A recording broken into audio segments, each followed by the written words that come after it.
नमस्कार, आप देख रहे हैं फाइनल कट। मैं हूं आपके साथ आशा। चल शुरुआत करते हैं जम्मू कश्मीर से जुड़ी खबरों की। सबसे पहले आपको सांबा लिए चलेंगे और सांबा में संदिग्ध की सूचना सुरक्षा बलों का आप देखिए सर्च ऑपरेशन किस तरह से जारी हो गया है। स्थानीय व्यक्ति की सूचना पर हरकत में यहां सुरक्षा एजेंसियां आ गई है। पूरे इलाके की घेराबंदी कर दी गई है। अतिरिक्त बल यहां पर तैनात कर दिया गया। हाईवे पर भी पुलिस नाके लगाकर गाड़ियों की जांच कर रही है। ये बड़ी खबर सांबा जिले के कटली इलाके में आज उस समय हड़कंप मच गया जब एक संदिग्ध व्यक्ति के देखे जाने की सूचना के बाद सुरक्षा बलों ने तलाशी अभियान शुरू कर दिया है। और सूत्रों के अनुसार एक स्थानीय निवासी ने सुरक्षा एजेंसियों को जानकारी दी है कि उसने इलाके में एक अज्ञात व्यक्ति को संदिग्ध हालात में घूमते देखा और व्यक्ति की गतिविधियां असामान्य लगने पर तुरंत इसकी सूचना संबंधित अधिकारियों को दी गई है।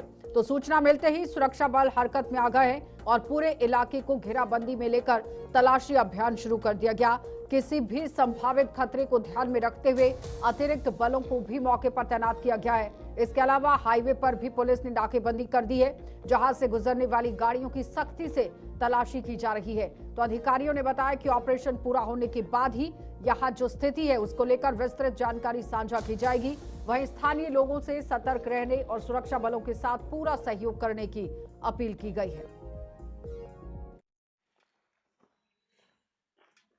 मेरे पास एक बाइक रुकती है, बंदा आता है अननोन पर्सन, जो मैं उसको जानता नहीं था। तो आज आया, पूछ रहा था कि हाईवे को रास्ता कहाँ जाता है, निकलता है। तो मैंने उसको बोला इधर से कम 10-15 मिनट का यही रास्ता है। उसने इशारा मारा, मैंने बोला हाँ यही रास्ता है। तो 10-15 आगे जाके उसने ब्रेक मारी। जैसे ब्रेक मारी तो मुझे लगा खड़ा हो गया, क्यों हुआ खड़ा। तो देखा उसके उसने लोई अपने वो ओढ़ी थी। तो जैसे उसकी रेस देने से मतलब वो निकल गई, हवा से वो निकली। जैसे निकली उसके पीछे वेपन थे, 2 वेपन थे। मैं कंफर्म कह सकता हूँ, मतलब 2 तो थे, बंदूकें टाइप थी। तो बस वो देखी, मैंने उसको बोला रोक रोक रोक 1-2 मिनट ऐसे बोला। उसने पीछे मुड़ के देखा, रोका नहीं, मतलब निकल गया आगे से। ड्रेस उसने लोई लपेटी थी, नीचे लोअर या पैंट। मैंने सही कंफर्म नहीं की, अच्छे से अभी कह नहीं सकता हूँ क्या था, ऐसे ही था। तो जिस बाइक पर था वो बाइक का नंबर बता सकते हैं? बाइक का नंबर सर मैंने अच्छे से देखा नहीं, पर इतना जरूर है कि वो स्प्लेंडर था। जो छोटा ब्लैक कलर का स्प्लेंडर था। किस भाषा में उसको? उसने ना कोई हिंदी ना कोई, ऐसे ही उसने पूछा रोड बाहर की तरफ निकलता। मैंने बोला हाँ हाँ, बस ऐसे इतनी बात।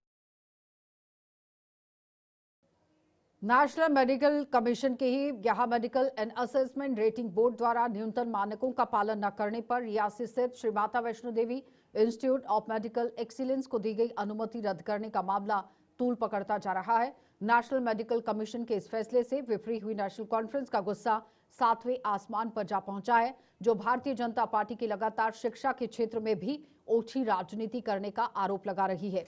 तो जम्मू कश्मीर के स्वास्थ्य मंत्री सकीना इत्तू ने भी Shri Mata Vaishno Devi institute of medical excellence की मान्यता रद्द करवाने के लिए भारतीय जनता पार्टी को जिम्मेदार ठहराया। जम्मू यूनिवर्सिटी में आज पत्रकारों द्वारा पूछे गए सवाल के जवाब में उन्होंने भाजपा पर जमकर भड़ास निकाली।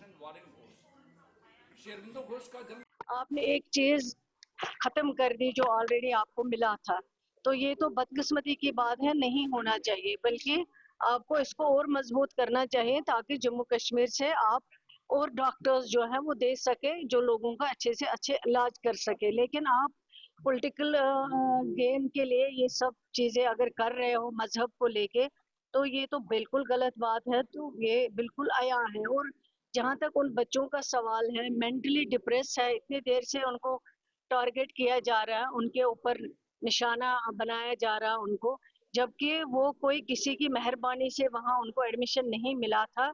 नीट क्वालिफाई किया था, उसके बाद उनको एडमिशन मिला था। और मुझे एमसीआई का समझ में नहीं आता है, अगर उनको इंस्पेक्शन उन्होंने किया है, कुछ कमियां थी तो पहले वो कमियां क्यों नहीं नजर आई जब उन्होंने कॉलेज दिया। और आज अगर उनको वो कमियां नजर आई, वो भी तब आई जब एक इंसान या कोई पार्टी आपको क्रिटिसिज्म करता है कि आपने वहां पे मुस्लिम लोगों को क्यों एडमिशन दिया है, वो वहां कैसे पढ़ेंगे। तो उसके बुनियाद पे आप कॉलेज को कैंसिल कर देते हो, ये बहुत बड़ी बदकिस्मती की बात है। उसके लिए जितना मुझे लगता है दुख हो वो कम नहीं है, ज्यादा से ज्यादा हो। जहां तक इन बच्चों का सवाल है, ऑनरेबल चीफ मिनिस्टर साहब ने पहले ही डायरेक्शन दिए हुए हैं कि ये जो बच्चे डिस्टर्ब किए गए, मेंटली उनको हिरास किया गया है, उन बच्चों को नजदीक से नजदीक जो उनके डोर स्टेप्स पे हमारे मेडिकल कॉलेजेस जम्मू कश्मीर में है, वहाँ उनको एडमिशन दिया जाए। और हेल्थ डिपार्टमेंट ऑलरेडी इस पे काम कर रहा है और इंशाल्लाह जितना जल्दी हो सके, मैंने सेक्रेटरी को ऑलरेडी हिदायत दिए हुए हैं, जल्दी से जल्दी प्रपोजल पुट अप कर ले, ताकि इन बच्चों को जो पिछले 3-4 महीनों से जो स्ट्रेस में है वो उससे निकाला जाए, ताकि वो अपनी MBBS की पढ़ाई आगे लेके कर सके, उसको कंटिन्यू कर सके। मिले, अल्लाह करे जब ये बच्चे डॉक्टर बने और इन लोगों को इन्हीं डॉक्टर से इलाज करने को मिले, तब उनको पता चलेगा कि डॉक्टर एक मजहब से नहीं होता है और मजहब को तालीम के बीच में इस्तेमाल नहीं करना चाहिए। पॉलिटिक्स के लिए आपको हजारों चीजें हैं, वहां आप कर सकते हो, लेकिन आप तालीम को इसके बीच में क्यों कर। भारतीय जनता पार्टी ने उन आरोपों का खंडन किया है जिनमें कहा जा रहा है कि वह शिक्षा के क्षेत्र में धर्म की राजनीति करने से बाज नहीं आ रही। श्री माता वैष्णो देवी मेडिकल कॉलेज की मान्यता रद्द होने के बाद भाजपा पर विपक्ष द्वारा ऐसे आरोपों की झड़ी लगा दी गई। श्रीनगर में आज एक कार्यक्रम के दौरान पत्रकारों के सवालों के जवाब में भाजपा के संगठन महामंत्री अशोक कौल ने इन आरोपों को बेबुनियाद बताते हुए कह दिया कि मेडिकल कॉलेज में यहाँ खामियां पाए जाने पर ही नेशनल मेडिकल कमीशन ने उसकी मान्यता रद्द की है और भाजपा का इस फैसले से कोई लेना देना नहीं है। हम कुछ नहीं करेंगे, वो तो मेडिकल काउंसिल का एक नियम है, कानून है, उस नियम के कानून के तहत आखिरकार वो बच्चे जो वहाँ पढ़ेंगे उनको भी तो पढ़ने का माहौल मिलना चाहिए ना।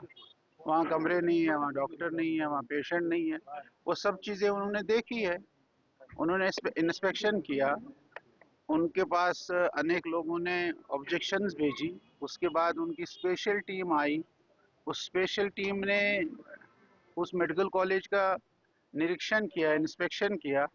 उस इंस्पेक्शन में उनको इरेगुलरिटीज दिखी है, उसमें न तो किसी धार्मिक का काम है न तो किसी पॉलिटिकल पार्टी का काम है, वो तो बिल्कुल एकदम जो मेडिकल काउंसिल है उन्होंने फैसला लिया है। ठीक है, उस समय उन्होंने कुछ कहा होगा, बड़े ठिकाने बताए होंगे हम ये करेंगे वो करेंगे, ये हमारा इंफ्रास्ट्रक्चर है। जब वहाँ देखा गया तो इंफ्रास्ट्रक्चर ही नहीं है। बच्चे जो वहाँ पढ़ेंगे उनको डॉक्टर बनाना है या उनको कोई वो बनाना है, वो डॉक्टर बनने लायक बने। चलिए, तो आपने देखा भारतीय जनता पार्टी के संगठन महामंत्री अशोक कौल की तरफ से कहा गया कि यहां तमाम खामियां पाई गई हैं, जिसके बाद ये बड़ा फैसला लिया गया है, ना कि राजनीति की तरफ से इसको जोड़कर देखना चाहिए। आगे बढ़ जाते हैं। जम्मू ईस्ट विधानसभा के विधायक युद्धवीर सेठी ने विकसित भारत जी राम जी विधेयक की ही सराहना करने के साथ साथ इसके लिए केंद्र सरकार का आभार जताया है। विधायक ने कहा कि ये विधेयक देश के श्रमिक और किसान वर्ग के जीवन में बड़ा बदलाव लाने वाला है, जिसमें सामाजिक सुरक्षा, आर्थिक मजबूती और कल्याण से जुड़े हुए कई प्रावधान शामिल हैं। और जम्मू में किए गए प्रेस कॉन्फ्रेंस के दौरान यहाँ देखिए किस तरह से अपनी बात उन्होंने रखी है, यानी कि जम्मू में प्रेस कॉन्फ्रेंस उन्होंने की और कहा कि देश की जनता भी अब इस बिल की खूबियों को समझने लगी है और कांग्रेस पार्टी बौखलाहट में इसका विरोध करने में कोई कसर नहीं छोड़ रही। इस नई स्कीम की जो मैं मुबारकबाद देना चाहता हूं हिंदुस्तान के लोगों को, खासकर मैं अपने यूटी जम्मू कश्मीर के लोगोों को, कि इसके अंदर राज्य और स्टेट का जो प्रावधान रखा गया है 40-60 का रखा गया है। हिमालयन जो बेल्ट है वह उसका 90-10% रखा गया है और जो यूटी है उसका 100% सेंटर इसके ऊपर पैसा देगा। इसके साथ साथ जो सबसे बड़ी उपलब्धि हमारी क्या है, जो पलायन गांव से होता था जिसके कारण युवा रोजगार ना मिलने के कारण शहरों की तरफ भागते थे, आज वो पलायन इस स्कीम के कारण रुक जाएगा। गांव भी हमारा समृद्धि की तरफ बढ़ेगा, पंचायत हमारी समृद्धि की तरफ बढ़ेगी, जिससे हमारा देश और विकसित होगा, क्योंकि गांव विकसित होगा। यही सोच लेकर नरेंद्र भाई मोदी जी ने ये स्कीम लाई है। मैं इनका फिर तहे दिल से अपनी तरफ से और जम्मू कश्मीर की लोगों की तरफ से धन्यवाद करता हूं, जिसने हमेशा भ्रष्टाचार दिया, आतंकवाद दिया, परिवारवाद की राजनीति दी। उनको तो लगता था कि जो भाई भतीजावाद की जो इनकी स्कीम है मनरेगा, आज वो कहीं ना कहीं टाइम फिस हो चुकी है। अब उसका बदलाव हो चुका है। सीधा फायदा जो अपने वो ठेकेदारों को देते थे वो बंद हो चुका है, इसलिए वो सड़कों पे आ रहे हैं। पर उनकी जो भी एजिटेशन होती हैं वो टाइम फिक्स होती हैं, वो सिर्फ अपने मतलब के लिए 1-2 दिन 3 दिन जम्मू विश्वविद्यालय के विधि विभाग के छात्रों और शोधार्थियों ने ही यहाँ नेशनल लॉ यूनिवर्सिटी की स्थापना को लेकर गंभीर संवैधानिक और क्षेत्रीय आपत्तियां जताई हैं। एलएलबी और एलएलएम छात्रों का कहना है कि केवल कश्मीर क्षेत्र में नेशनल लॉ यूनिवर्सिटी को मंजूरी देना असंवैधानिक, भेदभावपूर्ण और पूरे केंद्र शासित प्रदेश के ही जनहित की बजाय एक तरफा राजनीतिक एजेंडे को दर्शाता है।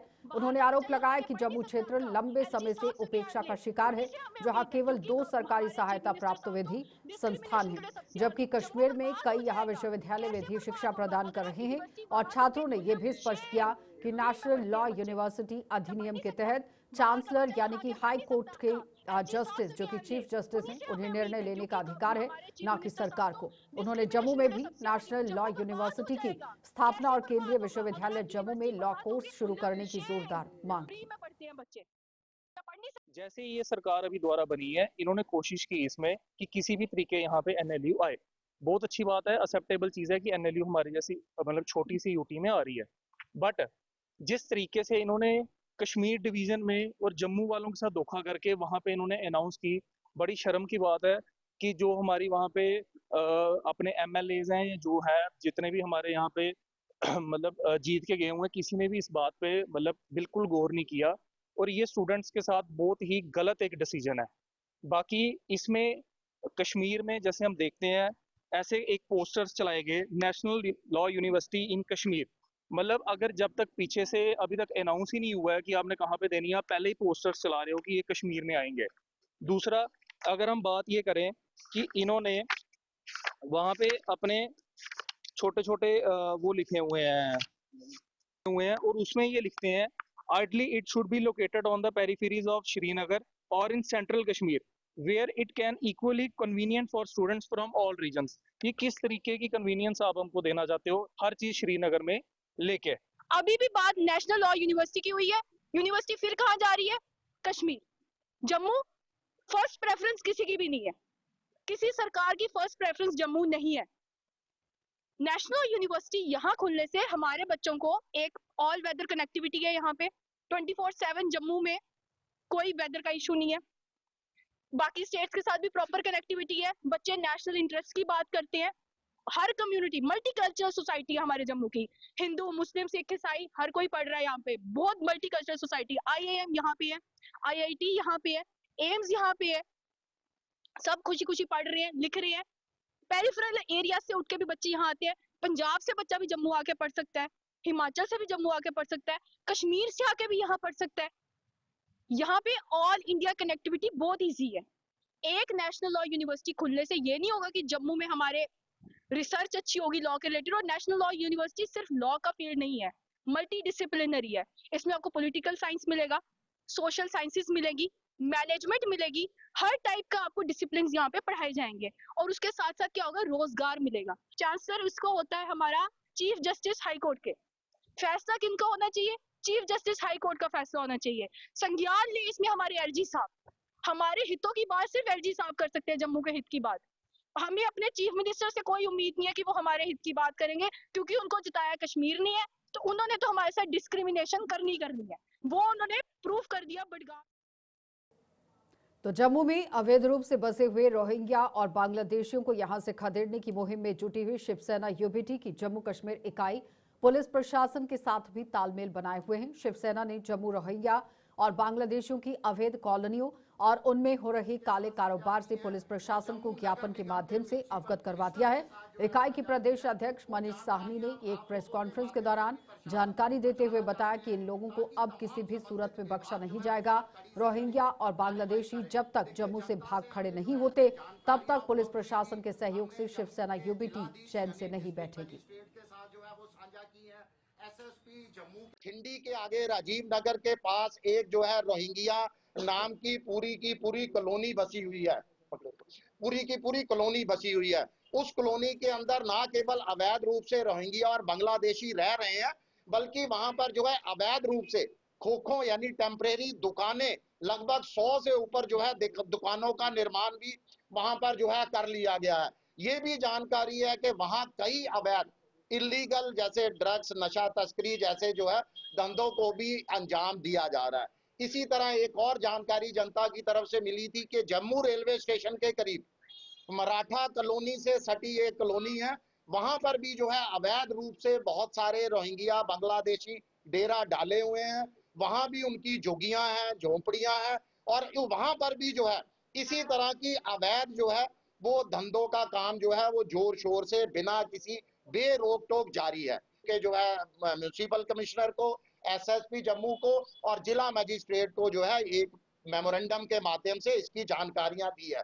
और इस पर भी हमें बहुत खुशी है कि कल शाम को ही हमें जो है जानकारियां भी आई हैं, वो भी जनता की तरफ से आई हैं कि वही जो रोहिंग्या कॉलोनी थी वहां पर अधिकांश दुकानें जो है कल शाम से पूरी तरह से बंद है, वो दुकानें नहीं खोली गई। घरों के अंदर भी जो झुग्गियां बनाई गई थी वहां भी कई लोग जो है वो भाग खड़े हुए हैं।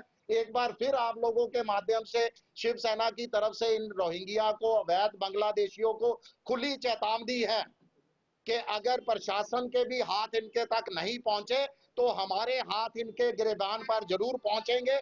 समय रहते आप जो है बेहतर है अपनी भलाई के लिए आप खुद ही जो है यहाँ पर हमारा जम्मू कश्मीर प्रदेश और हमारा देश को छोड़कर जो है जम्मू और इसके आसपास के इलाकों में इन दिनों पड़ रही भीषण सर्दी को देखते हुए डॉक्टरों ने लोगों को सतर्क रहने की सलाह दी। डॉक्टरों का कहना है कि खासतौर पर सुबह और शाम के समय तापमान में भारी गिरावट स्वास्थ्य के लिए खतरनाक साबित हो सकती है। जम्मू के गवर्नमेंट मेडिकल कॉलेज में तैनात डॉक्टर विशाल टंडन ने बताया कि ठंड के मौसम में सांस, दिल और ब्लड प्रेशर और साथ ही साथ शुगर से पीड़ित मरीजों को विशेष सावधानी बरतनी चाहिए। उन्होंने कहा कि ठंड के कारण दिल का दौरा, सांस की तकलीफ और ब्लड प्रेशर असंतुलित होने का खतरा बढ़ जाता है। तो डॉक्टरों ने लोगों को गर्म कपड़े पहनने और ठंडी हवा से बचने, सुबह शाम बाहर निकलने से परहेज करने और नियमित दवाइयां लेने की सलाह दी। अच्छे वार्म क्लोथ्स पहने। सेकंड चीज़ जो है कि अर्ली मॉर्निंग जिनको उठ के बाहर निकलना पड़ता है वो अपना हेड कवर करें, अपना आपको पूरी तरह से कवर करके ही बाहर निकलें, नंबर 1। नंबर 2, जो रूम का टेम्परेचर है वो आप अगर मेंटेन करके रखते हैं तो मैं यही एडवाइस करूँगा कि एक्सेस हीटिंग जो है वो भी कहीं ना कहीं नुकसानदेह है। जो हीटर का चलन है बहुत ज़्यादा, वो भी बड़ा एक्सेस करेंगे तो नुकसानदेह है। ब्लोअर्स पार्टिकुलरली बहुत ज़्यादा ड्राइनेस करते हैं, तो उसमें मैं जो हॉट वाटर बॉटल है उसकी के लिए मैं रिकमेंड करूँगा कि medically I think that is the best and safe mode to make you warm, can keep you warm, and वो आप यूज़ करें। मुझे लगता है जितनी तरह इसी तरह इलेक्ट्रिक ब्लैंकेट्स वगैरह जो हैं उनसे भी कई चीज़ों के रिस्क इन्वॉल्व रहते हैं, फायर इंसिडेंट्स के रिस्क जो है इन्वॉल्व रहते हैं, तो वो भी कहीं ना कहीं आपकी लो बैक एक, पीठ का दर्द, मसल स्पाजम्स, ये सारी चीज़ें जो है करने का उसके अंदर पोटेंशियल रहता है। तो जितना कम हो सके उतना यूज़ करें। वो है सांस के पेशेंट जो COPD और अस्थमा के पेशेंट हैं, और इसी तरह जो हार्ट के पेशेंट हैं, क्योंकि जो कार्डियक इवेंट्स होती हैं वो एक्सट्रीम कोल्ड में ब्लड प्रेशर जो है, ये सारी चीज़ें जो हैं बढ़ने के पॉसिबिलिटीज़ रहती हैं। सांस की बीमारियाँ वनरेबल रहते हैं ऐसे लोग, तो उनको अपना रख रखाव time to time nebulize, time to time अपनी मेडिकेशन करना बहुत लाजमी है, ज़रूरी है। ब्लड प्रेशर के मरीज़ भी जो है वो अपना ध्यान रखें, BP अच्छे से मॉनिटर करें, प्रॉपर मेडिकेशन लें, मेडिकेशन मिस ना करें, क्योंकि ये BP बढ़ता है इस सीज़न में, और पर्टिकुलरली जो सांस के मरीज़ हैं उनको अपना बड़ा ध्यान रखना है। बिजनौर में चोरों के हौसले लगातार बुलंद होते जा रहे हैं। चोरों ने गांव हरसा दब्बड़ में फिर से एक बार खेतों में सिंचाई के लिए यहां पंप सेट पर लगाई गई मोटर चुरा ली है। वहां से रफू चक्कर ये हो गए हैं। बिजनौर और इसके आसपास के इलाकों में पिछले 4 दिनों में मोटर चोरी होने की ये चौथी वारदात है। तो बिजनौर के थाना प्रभारी राकेश जम्वाल ने हालांकि दावा किया कि चोरों को यहाँ देखिए धर दबोचा गया है, मुहिम छेड़ दी गई है, लेकिन उनके दावों के विपरीत चोर अभी भी पुलिस की गिरफ्त से बाहर हैं। और अब ये चौथा वाकया यहाँ पर पेश आ गया है, जिसमें बिजनौर जिले के अंदर आप देखिए अगर बात करें तो लगातार ये बिजनौर तहसील है, लेकिन फिलहाल वहाँ पर पुलिस को बहुत मुस्तैद रहने की ज़रूरत है, क्योंकि अलग अलग जगहों पर अब आप देखिए किस तरह से चोरों ने अपने हौसले बुलंद कर लिए हैं और पुलिस की नाक के नीचे से इस तरह से चोरी की बड़ी घटनाएं पेश आ रही हैं। चौथी मोटर खुली है जी इसे बिजनौर एरिया च। क्या आखना चाहते तो अस ये आखना चाहते हैं कि जेडे चोर ने ये पकड़ोने चाहिए ने, ठीक है। कोई गरीब आदमी कियां लांदा कियां नहीं लांदा, देखो जी जेड़ी कि मोटर खुली है ये कीड़े वाले लगनी है हुण दोबारा। और नहीं लगी तो फसल खराब हो जानी। ठीक है, तो साड़ी ये गुजारिश है कि पुलिस वाले इन्हें चोरें की पकड़ना चाहिए तो पता लगना चाहिए कि मोटर किहड़े बंदे ले। महाराज ये बंदे तो फिर चिट्टे वाले के हो सकते हैं, ਜਿਹੜੇ आम ज़्यादा मशहूर बंदे ने इस मौके के चिट्टे वाले ही ने। इस चिट्टे वाले गैंग की पकड़ना चाहिए, पकड़िए तो फिर मोटर बरामद करानी चाहिए। किन्नी की कीमत होगी इस मोटर की? इस मोटर की कीमत है 12,500 रुपया। खर्चा करी कराइए समझ लो कि 15 या 20,000 रुपया लगी है। मैं मोटर चोरियों की बड़ा सीरियसली लिया ना, ऐसा नहीं है कि ये कोई छोटी चोरी है या बड़ी चोरी है, चोरी चोरी की होंगी। और राती भी टीमा 2 शिफ्ट च मैं कड्ढा हाँ, लेकिन अनफॉर्चुनेटली अं थोड़ी असें कामयाबी नहीं लगी है। लेकिन मैं बिश्नाह के आस पास के लोगों सारे आखना कि तुस भी थोड़ा थोड़ा अगर निकलो तो मेरी टीम भी निकले। और ये बड़ी जल्दी मेरी अंतरात्मा आखा दी कि अगले 8-10 दिनों के अंदर असें चोर मिलना चाहिए। लेकिन एफर्ट्स अगर दोनों साइड का होन, मैं पूरी कोशिश में। और लोग भी आखा कि पैनिक होने की जरूरत नहीं है। चोर अगर मिलता भी है उसी तो फड़ी लाओ, उसी मारियो नहीं, क्योंकि मारने पर कोई और चीज़ हो सकती। मेरी अपनी इच्छा और कोई SHO नहीं चाहता कि उहदे इलाके च चोरी हो।